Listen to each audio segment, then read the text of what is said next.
Thomas comes to breakfast.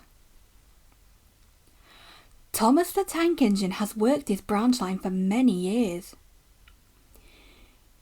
You know just where to stop, Thomas, laughed his driver. You could almost manage without me. Thomas had become conceited.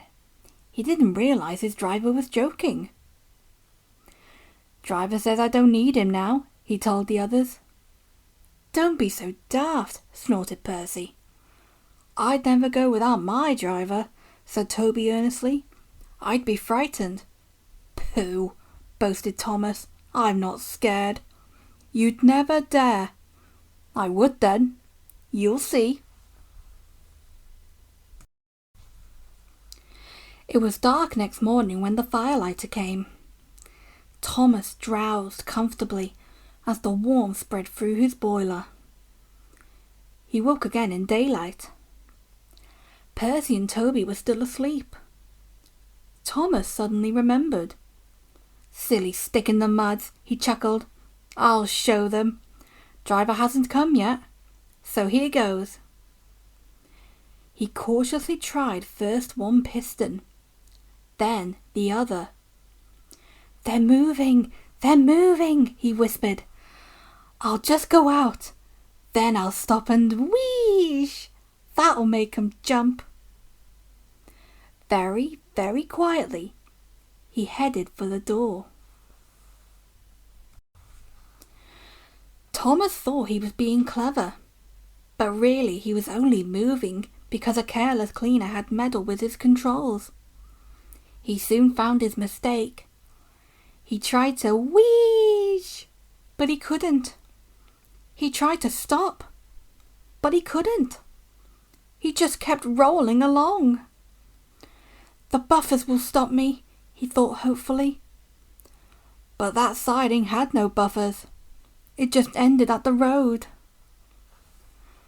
Thomas's wheels left the rails and crunched the tarmac. Horrors! He exclaimed and shut his eyes. He didn't dare look at what was coming next.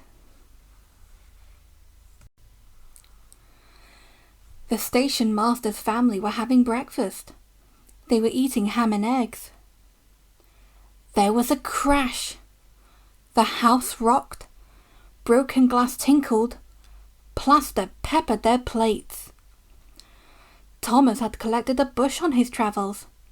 He peered anxiously into the room through its leaves. He couldn't speak. The station master grimly strode out and shut off steam. His wife picked up her plate. You miserable engine, she scolded. Just look what you've done to our breakfast. Now I shall have to cook some more. She banged the door. More plaster fell. This time it fell on Thomas. Thomas felt depressed. The plaster was tickly. He wanted to sneeze, but he didn't dare in case the house fell on him. Nobody came for a long time. Everyone was much too busy. At last, workmen propped up the house with strong poles. They laid rails through the garden, and Donald and Douglas, puffing hard, managed to haul Thomas back to the yard. His funnel was bent, bits of fencing, the bush, and a broken window frame festooned his front, which was badly twisted. He looked comic. The twins laughed and left him. He was in disgrace. You are a very naughty engine. Oh no, sir. I'm sorry, sir. Thomas's voice was muffled behind his bush. You must go to the works and have your front end mended. It will be a long job. Yes, sir, faltered Thomas.